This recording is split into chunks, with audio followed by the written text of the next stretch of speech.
Voilà, j'espère que vous allez bien ce matin. Alors, faites quelque chose, il faut que vous le marquiez dans vos mémoires. Regardez autour de vous. Regardez bien autour de vous les gens, là. Pas moi. Vous savez pourquoi vous devez regarder? Parce que c'est certainement le dernier dimanche où on aura les masques. Je dis certainement. Alors, gravez ces instants. Mais j'y reviendrai en fin de culte. Ce matin, donc, on est dans une série qui s'appelle Déformer, réformer, transformer. Maintenant, je pense que vous connaissez le titre par cœur.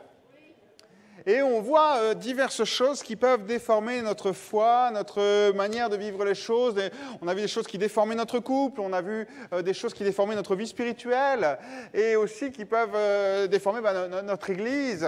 Bref, plein de choses qui sont là. Et ce matin, j'aimerais parler avec vous sur ce qu'on appellera la tradition ou les traditions.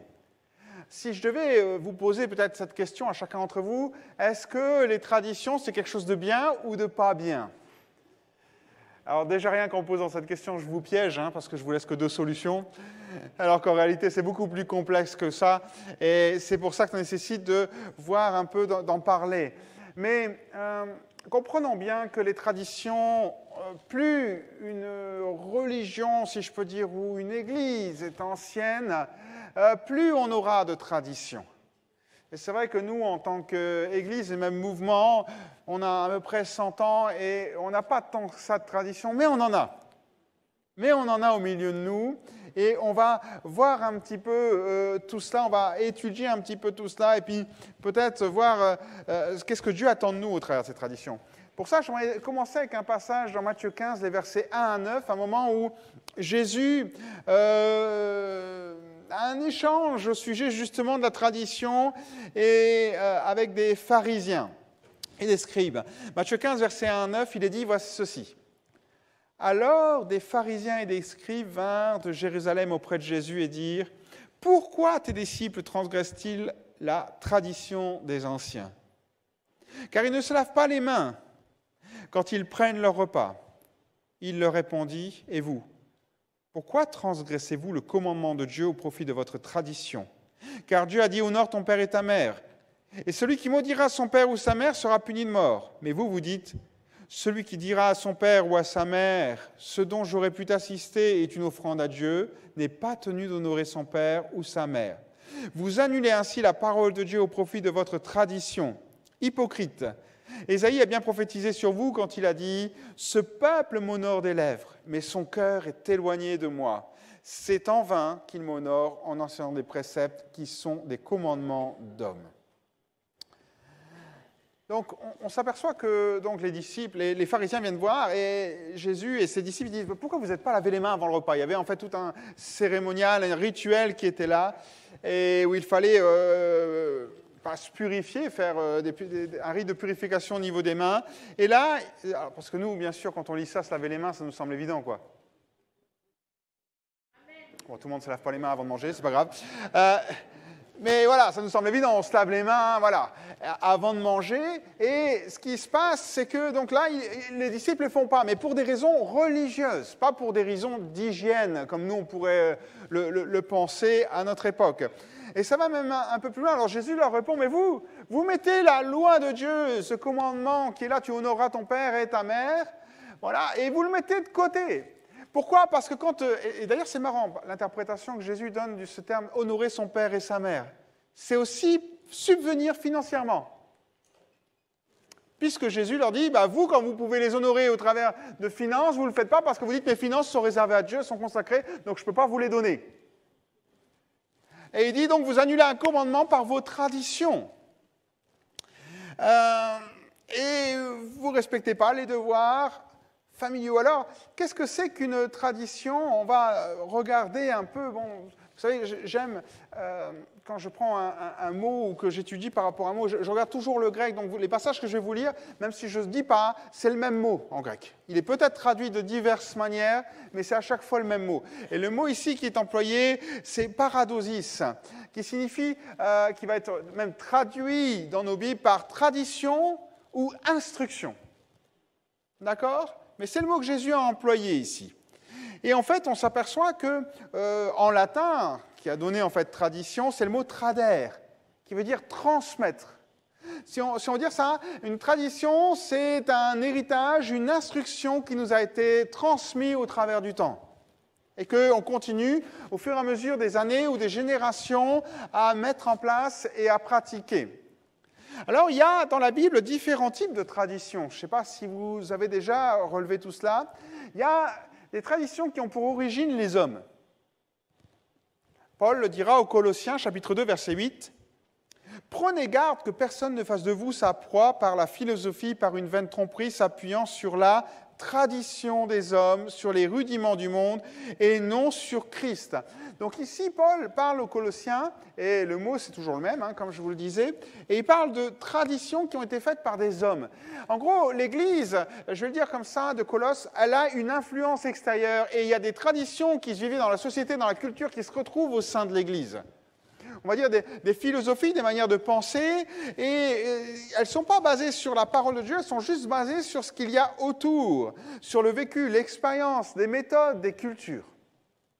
Et elles sont purement humaines.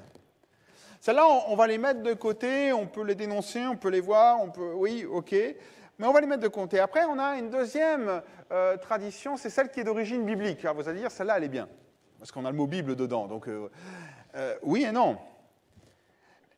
L'origine biblique, c'est la tradition qui vient à rajouter à la Bible des choses. Donc elle a une origine biblique. Je prends l'exemple des pharisiens, lavage des mains, ok, c'est les ablutions, d'accord, ça c'est biblique. Mais là, ce dont on est en train de parler avec les pharisiens et les scribes qui viennent voir Jésus, c'est qu'on a rajouté tout un truc autour, un ensemble de préceptes autour d'instructions. Et les rabbins de l'époque enseignaient qu'il fallait une certaine quantité d'eau pour faire un lavage des mains qui soit reconnu comme valable. Il fallait aussi l'utiliser d'une certaine manière, y plonger les mains comme ça. Certains parlent même de se laver les doigts dans un ordre bien précis. Et puis, après, il y avait aussi le temps que tu y consacrais. D'accord ? Aujourd'hui, quand on se brosse les dents, on nous dit 3 minutes. Okay, ben là, c'était à peu près pareil. Il fallait un certain temps, je ne vais pas dire 3 minutes, mais il fallait un certain temps. Et puis après, en fonction du nombre d'invités que vous aviez à la maison, si vous en avez plus ou moins que 5, le rituel changeait. Donc on s'aperçoit que ça, c'est une tradition qui a des origines bibliques, c'est la Bible. Mais on y a rajouté des choses, on y a rajouté des instructions, des préceptes. Parce qu'on pense que la parole est trop élémentaire et on se sent le devoir de la compléter. Et là, on rajoute des prescriptions supplémentaires. Après, il y a la tradition qui aura un autre objectif, c'est celui de la convenance. C'est-à-dire quand on vit des choses et on va adapter, tout compte fait, la Bible en fonction de notre foi, en fonction des circonstances, des conditions, ou même de la culture. Des choses qui vont être naturelles et qui vont aller de soi. Alors rassurez-vous, je vais vous donner des exemples. On a nos traditions dans nos milieux évangéliques. On a nos traditions. Donc elles sont bonnes ou moins bonnes, ça c'est autre chose. Mais des choses qui vont comme de soi. Paul le dira, 1 Corinthiens, chapitre 11, verset 2, il dira ceci: « Je vous loue de ce que vous vous souvenez de moi à tout égard et de ce que vous retenez. » Écoutez bien, mes instructions, c'est le même mot. On pourrait le traduire par tradition. C'est le même mot, c'est paradisos. Mes instructions telles que je vous ai données. Donc Paul se permet de donner des instructions, ou je vais utiliser peut-être un mot qui va peut-être choquer, ou des traditions aux églises. Et remarquez, le « mais » qui est devant, c'est son analyse, c'est ce qu'il donne, ça vient de lui. On est d'accord ? Paul évoque encore aux Corinthiens, 1 Corinthiens 11, verset 16, il dira « Si quelqu'un s'obstine à contester contre lui, répondons que ce qu'il propose n'est pas notre pratique, ni celle des églises de Dieu. » Donc on s'aperçoit que tout compte fait, il y a des règles qui sont mises en place dans les églises, qui ne sont pas forcément des règles qui sont bibliques, mais qui viennent pour agencer, pour le fonctionnement de l'Église. C'est ce que Paul sous-entend. Donc, c'est des habitudes. Quand on regarde l'Église, j'ai envie de vous dire, Jésus n'a pas donné beaucoup de consignes sur l'Église. Il en parle un petit peu, et vraiment un tout petit peu, histoire de lancer les choses.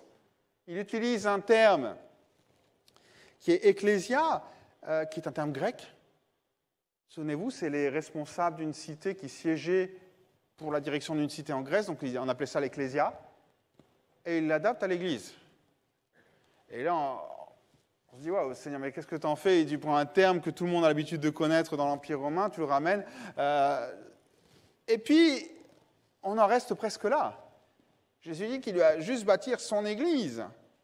Il nous donne 2-3 principes de discipline dans l'Église, et puis c'est presque les seuls mots qu'on a au niveau de l'Église de la part de Jésus. Après, l'Église, on va la connaître par rapport aux actes et par rapport aux enseignements de Paul, et tout doucement, des fondations vont se mettre, mais ils n'ont pas pu tout voir, comment on devait pratiquer notre liturgie. C'est pour ça que quand on va, je ne sais pas si en vacances, vous allez visiter d'autres églises. C'est différent. Chaque église a une manière différente de voir les choses. Et je dirais presque sa couleur, sa personnalité. Pourquoi? Parce qu'on est laissé très libre. On est laissé très libre sur beaucoup de principes dans l'Église. Et en particulier pour l'organisation de notre culte, pour l'organisation de la Sainte Seine. Okay, il y a des églises qui le font d'une manière, d'autres d'une autre. On est laissé libre. On a eu longtemps un moment, souvenez-vous, où on avait une seule coupe. On n'a jamais eu une seule coupe. D'accord? On avait 3-4, mais tout le monde buvait, on divisait l'église en 4 et on donnait. Donc, et on était rentrés là-dedans, et pour nous, ça nous paraissait bien, ça nous paraissait bon. Il y en a d'autres qui sont passés au gobelet, il y en a d'autres, c'est du vin, il y en a d'autres, c'est du jus de raisin. Et en fait, parce qu'il y a une certaine liberté. Que dire de la louange? C'est pareil, il y a des louanges qui vont être peut-être plus, j'ai envie de dire traditionnelles, peut-être plus d'autres qui vont s'adapter au siècle présent, on va dire ça comme ça, peu importe. Et dans l'exercice des dons, c'est la même chose. On s'aperçoit qu'il y a des églises qui vont exercer les dons d'une certaine manière et d'autres d'une autre. On a chaque église, ou chaque même mouvement, chaque église dans un pays ou dans différents pays, quelles que soient les manières, on s'aperçoit qu'il y en a un fonctionnement différent. On ne peut pas, et ça c'est un danger, c'est quand on commence à se dire au fond, c'est comme ça qu'on doit fonctionner et que toutes les églises devraient fonctionner. Là on a un sérieux problème. Alors qu'en fait, c'est juste des traditions, c'est juste une couleur, c'est juste une personnalité d'église, parce qu'on est laissé libre de faire les choses. Alors, je vous parlais de toute cette liturgie qui était là dans notre culte, mais c'est vrai qu'il y a encore beaucoup de choses. Il y a ce qu'on vit dans un culte, et il y a ce qu'on vit personnellement. Maintenant, quel est le danger de cette tradition? La première chose, je dirais, c'est qu'elle empêche d'accomplir la volonté de Dieu. C'est ce qu'on a vu dans notre texte. Jésus dit, votre tradition annule les commandements de Dieu. Donc tout compte fait, le premier danger, le premier warning qu'on doit avoir, c'est lorsqu'on vit une tradition qui, nous compte fait, nous empêche d'accomplir la volonté de Dieu. Parce qu'on a mis des choses en place et on est verrouillé. Une tradition, ça nous donne des repères, ça nous rassure, elle peut être bonne, mais à partir du moment où elle ne fait pas obstacle à la volonté de Dieu. Je prends un exemple très simple. Lecture de la Bible. Comment lisez-vous votre Bible? Parce que traditionnellement, on vous dit qu'il faut lire votre Bible tous les jours. OK? Peut-être autant de chapitres, peut-être matin et soir, peut-être... Maintenant, ma question, c'est d'accord, je suis d'accord, ce n'est pas des mauvaises choses en soi.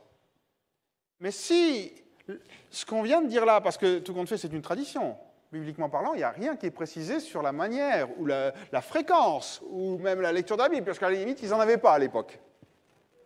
Donc, on a juste des consignes, des lignes directrices. Donc, c'est bien des traditions qui peuvent être mises en place. Maintenant, le problème qu'on va rencontrer, c'est si ça devient une tradition, c'est-à-dire que vous vous obligez à lire tous les jours. Indépendamment de ce que vous allez recevoir. Votre priorité ne sera plus de recevoir quelque chose de Dieu, ne sera plus de le laisser vous parler au travers de la parole de Dieu, ne sera plus de recevoir quelque chose, mais de finir une action. En fait, vous rentrez sous la loi. Hein. Une loi qui est celle, je dois lire la parole de Dieu, qui devient même presque à la limite une superstition. Parce que si je ne la lis pas, qu'est-ce qui va m'arriver aujourd'hui? J'exagère à peine, hein, mais on a tous entendu ces propos-là. Donc, si, en effet, on part dans une tradition, et que la tradition, c'est « je dois lire ma Bible tous les jours », mais que c'est votre focus, plutôt que « je dois lire ma Bible pour que Dieu me parle », vous passez à côté de la volonté de Dieu. Vous allez lire la Bible, vous allez la connaître, très bien, mais vous risquez de passer à côté de ce que Dieu veut vous dire chaque jour. Il y a des traditions qui semblent spirituelles, mais qui, tout compte fait, occultent, mettent de côté la parole de Dieu. Je me souviens de certains moments, où j'ai entendu ça plusieurs fois, que ce soit ici ou dans d'autres églises, quand on fait un culte et qu'il n'y a pas de Sainte Seine, il y a des gens qui disent « Oh, moi je ne viens pas ». Alors, ce n'est pas que je dénonce cette action, mais j'en cherche le motif. J'en cherche même l'objectif. Pourquoi?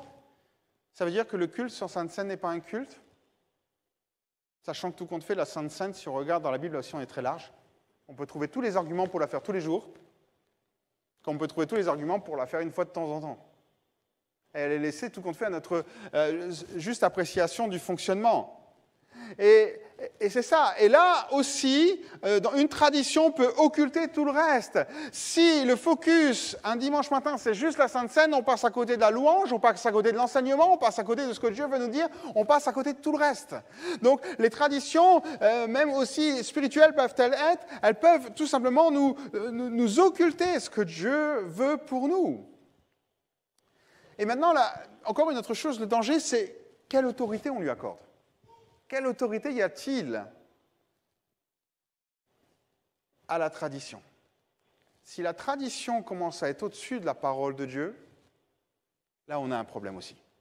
Si elle commence à être plus forte que la parole de Dieu, alors vous allez dire, non, ça n'arrive jamais. Jamais. Vous savez, si ça arrivait avec les contemporains de Jésus, il ne faut pas rêver, hein. On n'est pas plus intelligent qu'eux. Et il faut aussi qu'on soit très prudent. Pour eux, la tradition annulait certains commandements de Dieu. Allez, et si on faisait nos cultes le samedi matin? Waouh, tu touches à une sacrée tradition, là. Tradition catholique qu'on a héritée depuis des années, des décennies, des centaines d'années, des milliers d'années. Pourquoi ? Vous comprenez? On est dans des traditions, je suis occupé de vous le montrer, et je suis certain que ça dérangerait beaucoup de monde que ce ne soit pas un dimanche matin. Sauf ceux qui ont envie de dormir. Mais, vous inquiétez pas, on ne va pas le changer. Mais je suis juste occupé de titiller, ça vous me connaissez, hein, juste pointer un petit peu et piquer un petit peu et dire, ok, regardez qu'on a des traditions. On a des traditions. Si on devait déplacer le culte et le faire le dimanche après-midi, je ne sais pas comment ça passerait. À la limite, c'est encore un dimanche, donc c'est à moindre mal. Vous me suivez? Pourtant, il y a des pays où ce n'est pas le dimanche, le culte. Culturellement, ce n'est pas possible. Regardez, quelque chose qui a été là. La réunion d'évangélisation du dimanche après-midi. Il y en a qui l'ont connue? D'accord. Parlons-en. Elle a été mise en place il y a des années, je ne sais même pas si j'étais né quand ça a été mis en place. Et je me souviens très bien avoir vécu ces moments où tout compte fait, on a eu une période où, alors je ne sais pas comment c'était, c'est pour ça que je me sens libre de parler, je n'étais pas ici quand elle a été arrêtée, mais elle était dans toutes nos églises, c'était une tradition. N'importe quelle église où vous alliez, vous saviez que le dimanche après-midi, vous aviez une réunion d'évangélisation. D'accord? C'était systématique. Que ce soit tout en haut de la France ou tout en bas, il y avait une réunion d'évangélisation. Et on en a fait une tradition, tout compte fait, parce que dès qu'on ouvrait une église, qu'est-ce qu'on faisait? On faisait une réunion d'évangélisation le dimanche après-midi. Et la seule chose qui variait entre les églises, c'est les horaires. Et tout compte fait, est arrivé à un moment où on s'est aperçu que ça ne correspondait plus à la société, parce qu'on n'avait plus personne qui venait. Les gens ne venaient plus, parce qu'ils étaient occupés à famille ou autre, mais aussi parce qu'il y a eu des évolutions dans les manières de penser. Et là, quand il s'agit de dire, on va les arrêter tout simplement, ah non, il ne faut surtout pas arrêter une réunion d'évangélisation. Mais quel fondement biblique ça a, une réunion d'évangélisation? On s'est déjà posé la question? Vous allez dire, ah, Laurent, tu nous choques là parce que tu nous parles d'évangélisation. C'est le cœur. Non, Jésus n'a pas dit d'évangéliser, il a dit de faire des disciples. L'évangélisation, c'est le premier principe. C'est la première chose. Mais nous, ce qu'on a appelé à faire, c'est des disciples. Ce n'est pas à évangéliser, sans suite. Et en fait, pour avoir vécu ces moments-là, je me suis aperçu que beaucoup de gens, en fait, ils n'évangélisaient plus. Ils ramenaient les gens à la réunion du dimanche après-midi pour que le pasteur, le prédicateur fasse le boulot. Ah, là, on avait un problème. Quand on commence à se dire, moi je ne sais plus comment faire pour évangéliser, je n'ai pas le temps, l'investissement pour suivre les gens, mais je ramène juste à la réunion, puis hop, on verra si ça se fait, qu'est-ce qui se fait, puis moi j'ai bonne conscience parce que j'ai ramené quelqu'un à la réunion, un peu comme un trophée. Et bien tout compte fait, on s'aperçoit que là, la tradition, elle prend le pas sur la parole de Dieu.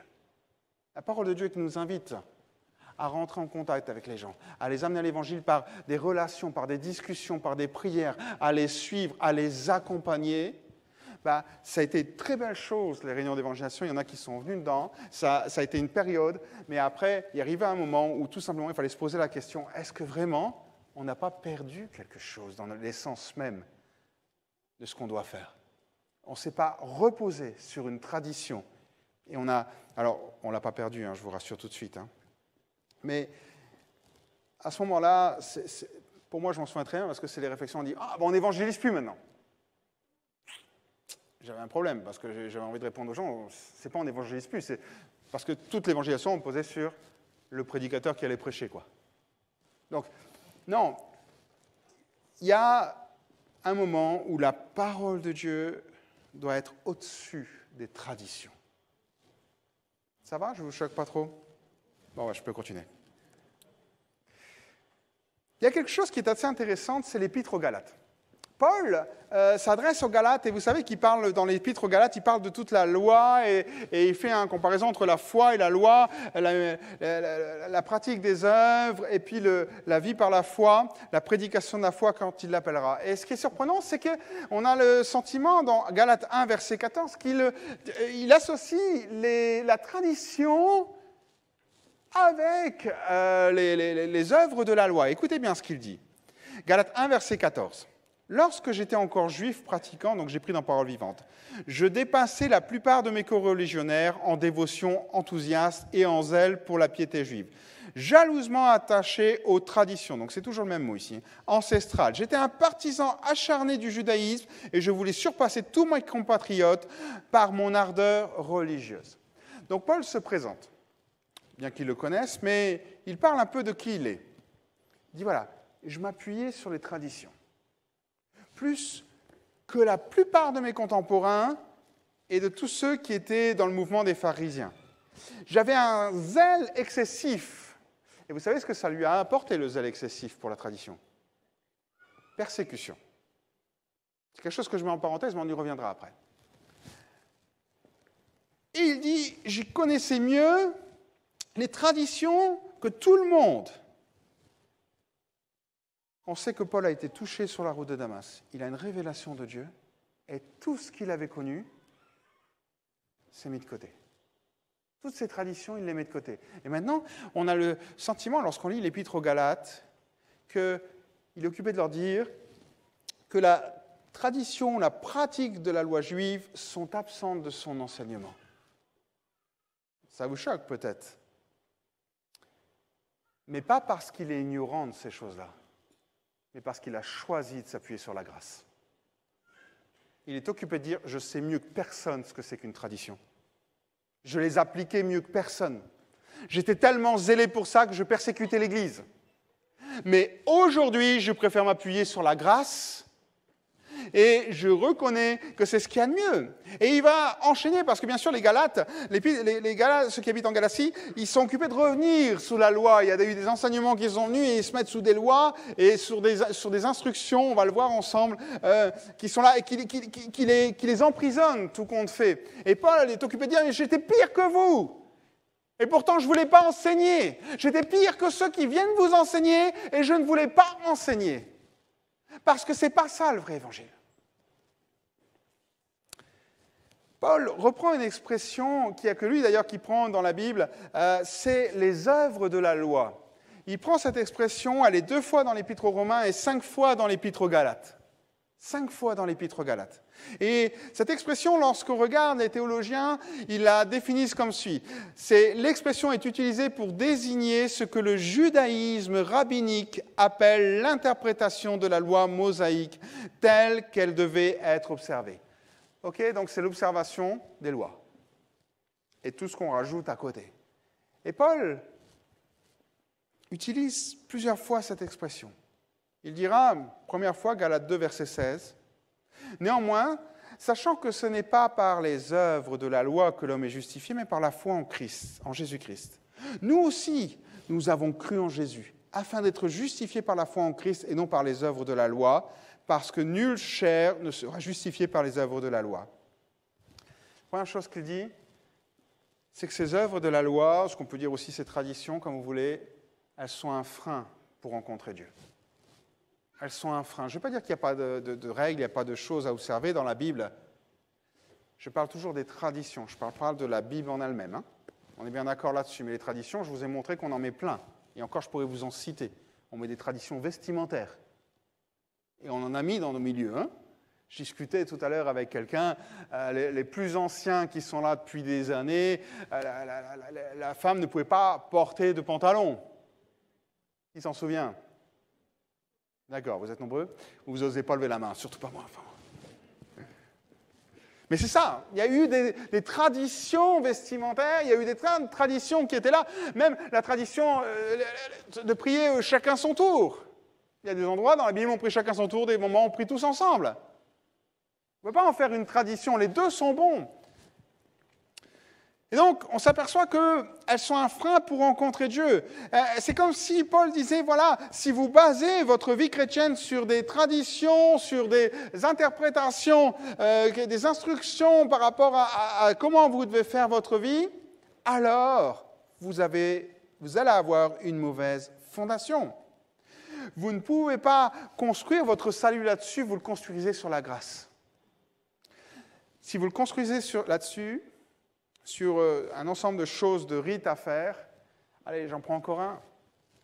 Prier à genoux. Il y en a un qui... Dieu ne m'entendra pas si je ne prie pas à genoux. Dieu, ce n'est pas ta voix qui l'entend, c'est ton cœur. C'est ton cœur qui doit être à genoux. Et ça, c'est indépendamment de ta position. Tu peux marcher, tu peux être debout, tu peux être dans un bus, tu peux être chez toi, tu peux être allongé dans ton lit, tu peux être à genoux physiquement. Ce qui est important, ce n'est pas ta position, mais des fois, on a l'impression que si on a une position particulière, Dieu nous entend plus. Ça frise la superstition. Hein.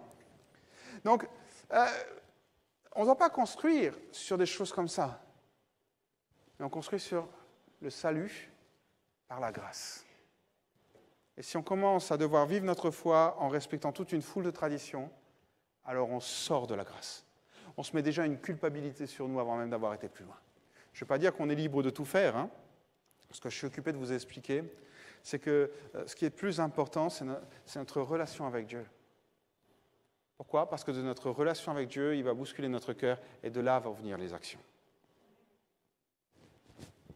Mais si on essaye, sans la force que Dieu nous donne de commencer à mettre les choses en pratique et à faire des choses qui sont là et à s'y attacher plus que tout, on va se mettre un poids sur notre vie. Combien de fois on n'a pas entendu ces moments, il faut prier de telle manière pour recevoir le baptême du Saint-Esprit, il faut prier de telle manière pour que les gens soient guéris, oui, il faut faire ça, il faut faire ça.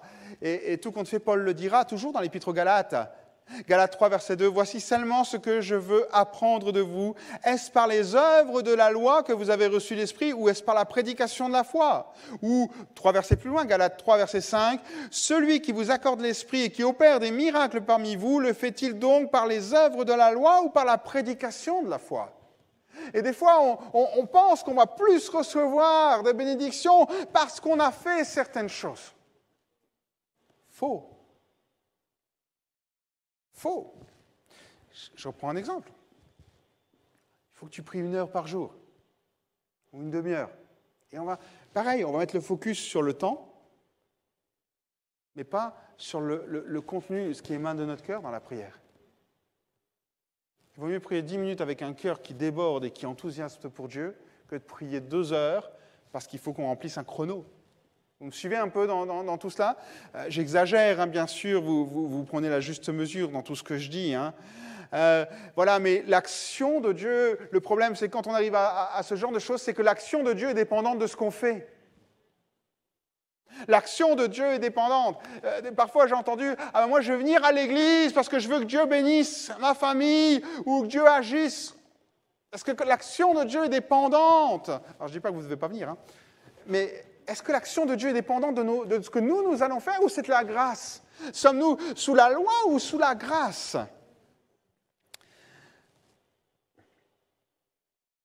La tradition, Paul dira, elle met comme un joug.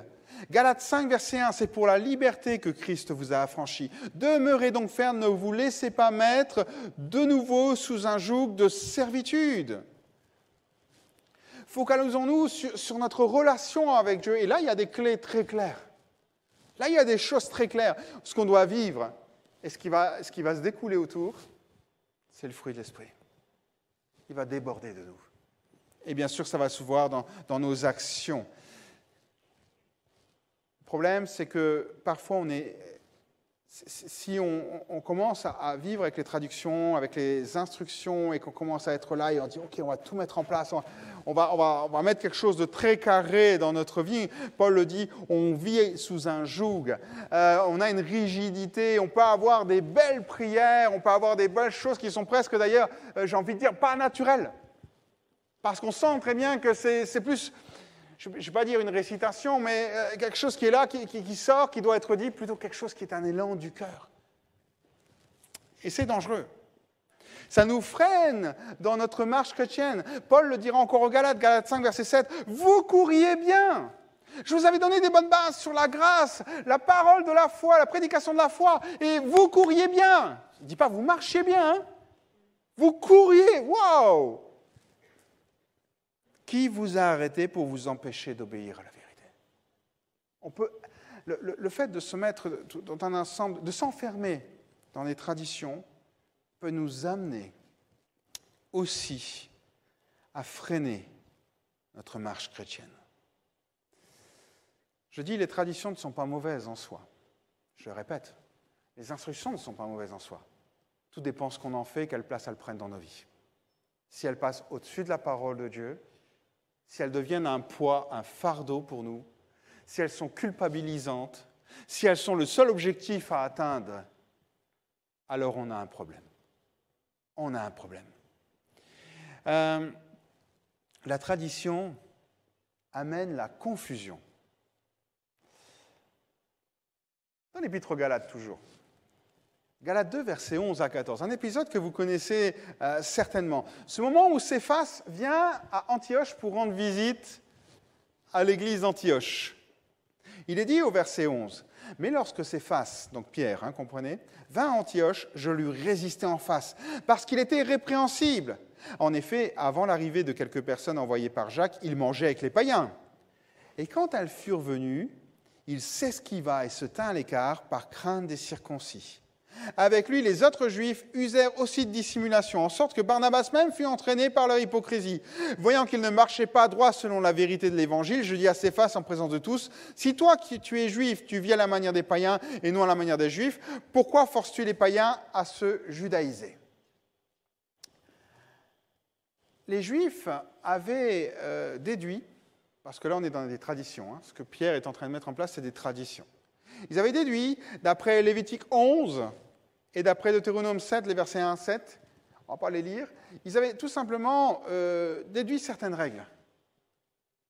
Ils avaient fait des principes de vie. Pourtant, lorsque vous lisez ces passages, on vous parle de Canaan, on vous parle de la manière dont le peuple juif doit occuper Canaan et la relation qu'il doit avoir avec les Cananéens, tout compte fait qu'on sait être un peuple idolâtre, etc. Il dit, vous préserverez, vous n'adorerez pas leurs idoles, vous ne mariez pas avec... Voilà, il dit, voilà, vous vous mettrez à part, vous ne vous mélangerez pas avec les Cananéens. Et tout compte fait, on s'aperçoit que ces deux textes-là ont été des bases et qui ont été extrapolés pour toute la suite. Et au 1er siècle, on va retrouver une interdiction de toute relation avec les païens. On n'a pas le droit d'être en contact avec des païens. Et des historiens comme Joseph Flavius, que vous connaissez peut-être, qui est un historien juif du 1er siècle, ou Juvénal, qui est un poète romain du 1er siècle, ou Tacite, qui est un historien, un sénateur du 1er siècle, le disent. Les juifs, hop, on rentre pas, ils ne rentrent pas chez les non-juifs et on ne va pas chez eux. Il y a vraiment quelque chose qui s'est créé, une interdiction de relation avec les païens. Parce qu'ils respectaient des lois, des principes, des traditions. Ce qui s'adressait au peuple juif lorsqu'il a rentré en Canaan est devenu de ne pas manger avec les païens, de ne pas rentrer chez eux. Ça allait jusqu'à dire de ne pas toucher les objets qu'avaient touchés les païens. Ça allait aussi jusqu'à dire de ne pas accepter de pain, d'huile d'olive, de lait provenant de quelqu'un qui n'était pas juif. OK ? On a l'impression que c'est un millefeuille. Tout doucement, les choses se sont mises en place. Et tout compte fait, il y avait une interdiction de relation avec tous les païens. Et lorsque on est à Antioche, Pierre arrive, il mange avec tout le monde. Et puis à un moment, il y a des Juifs de Jérusalem, donc ils sont peut-être plus stricts sur la loi, qui sont encore dans les traditions. Et ils arrivent, et Pierre, il ne mange plus avec les Juifs, les chrétiens qui sont d'origine non juive, et il va manger avec les Juifs. Non, pas amen, parce que Paul le reprend. Paul le reprend sévèrement. Il dit, mais qu'est-ce que tu fais là ? En gros, je vais le dire avec d'autres mots, il dit, tu es occupé d'amener la confusion parmi les frères et sœurs en Christ. Et j'aimerais vous le dire, des fois quand on amène des règles et qu'on met des principes et qui sont des traditions qu'on n'a même pas nous-mêmes éprouvées mais qui durent depuis des années, on amène de la confusion par rapport aux jeunes qui s'approchent dans la foi. On amène de la confusion. Et il le dit, tu amènes de la confusion chez Barnabas et chez les non-croyants. Tu amènes de la confusion. Et le plus surprenant, c'est ça qui me sidère. Souvenez-vous de l'épisode de Acte 10. Chez qui va manger Pierre ? Chez Corneille. Corneille, ce n'est pas un juif, hein ? Et Dieu est occupé pour que Pierre aille manger chez Corneille, Dieu met le paquet quand même. OK ? Une nappe qui descend avec tous les aliments, répétée 3 fois, et Dieu qui lui dit, vas-y, ce que je déclare pur n'est pas impur. Et... Bon, il met le paquet. OK ? Pierre, il y va, et là-bas, il comprend. Et il dit, je suis là parce que Dieu m'a parlé. Et j'ai envie de dire, la tradition, c'est coriace. Parce que quelque temps après, quand il est à Antioche, il a mis tout ça de côté. Et il revient aux premières choses. Qu'est-ce qui s'est passé ? Frères et sœurs, la tradition, parfois, les instructions qu'on a reçues, elles sont coriaces. Et c'est des fois, parfois, un peu comme un élastique qui nous ramène en arrière. Il faut savoir s'en libérer, parce qu'elles peuvent empêcher l'œuvre de Dieu d'avancer. Si Pierre était resté sur ses positions, la maison de Corneille n'aurait pas rencontré l'Évangile et n'aurait pas vécu le baptême du Saint-Esprit. Et c'est ça. Des fois, frères et sœurs, les traditions qui sont là nous empêchent le royaume de Dieu de s'étendre.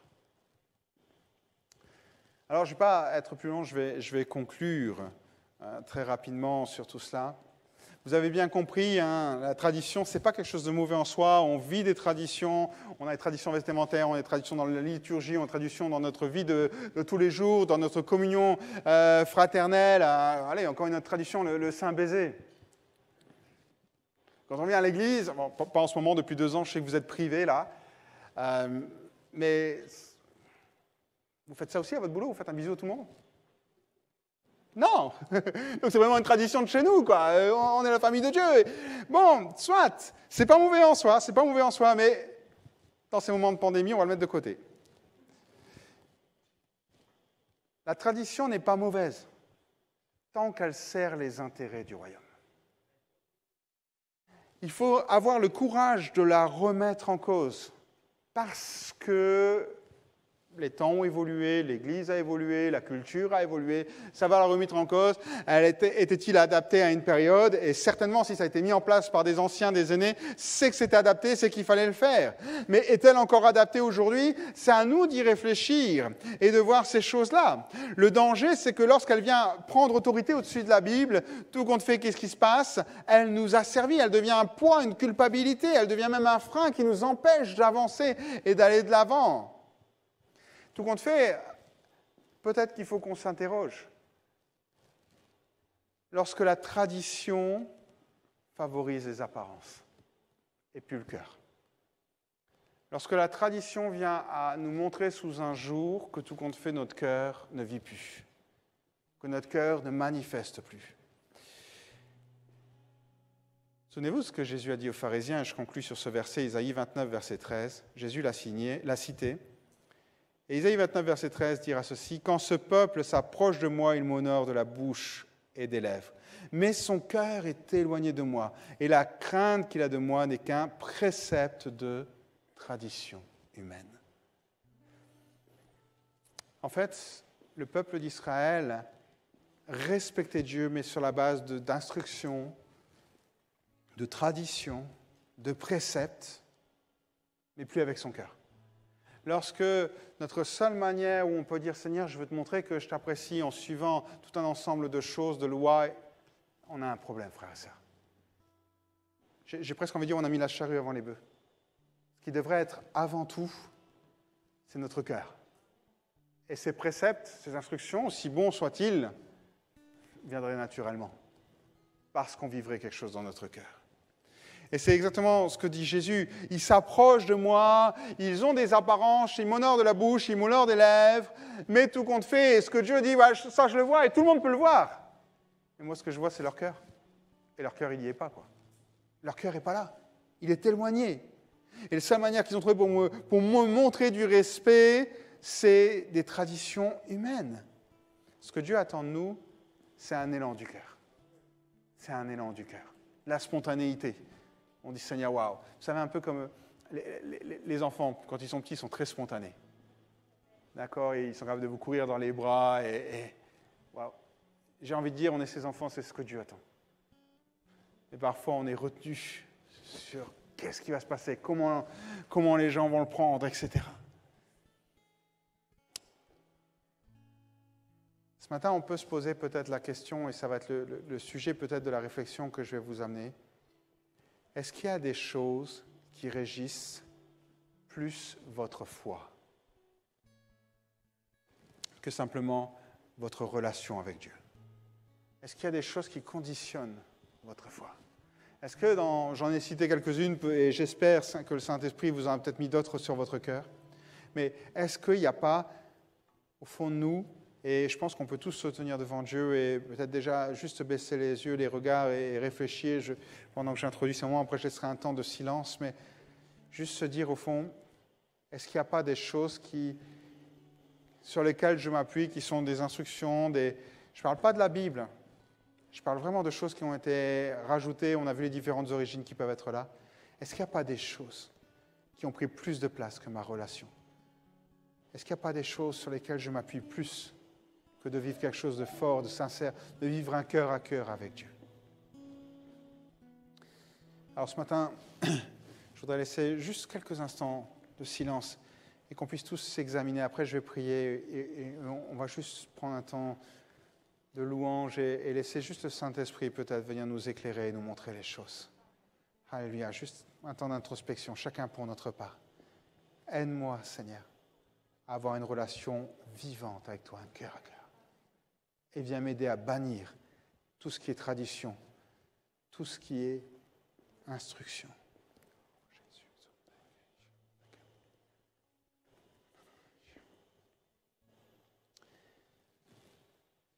Alléluia. Seigneur, ce matin, nous venons devant toi, Seigneur. Et te louons, Seigneur, mon Dieu. Te demandons maintenant, Seigneur, vraiment que nous puissions avancer avec toi. C'est vrai, je le disais, Seigneur, plus un mouvement est ancien, plus il y a des traditions, des instructions qui sont là et qui mettent ta parole en concurrence. Seigneur, on a le privilège d'être un jeune mouvement, Seigneur. Mais on n'est pas épargné pour autant. Et je te prie vraiment que tu nous aides toujours à rester centrés sur ta parole, à ce qu'elle seule fasse autorité. Que nous puissions mettre de côté tout le reste. Et ce que tu nous laisses libre de faire, en fonction des convenances du moment, alors Seigneur, donne-nous l'éclaircissement de ton Saint-Esprit, afin qu'il nous conduise en toutes choses. Merci, Père, parce que nous savons que tu es là, Seigneur. Je te prie pour chaque chrétien qui a besoin de sortir de ce joug de culpabilité et qui s'est peut-être mis des poids, des choses sur sa vie. Je te prie maintenant, Seigneur, tu libères. Et je prie pour que, vraiment, Seigneur, chacun d'entre nous puissions rentrer dans une relation intime, profonde avec toi.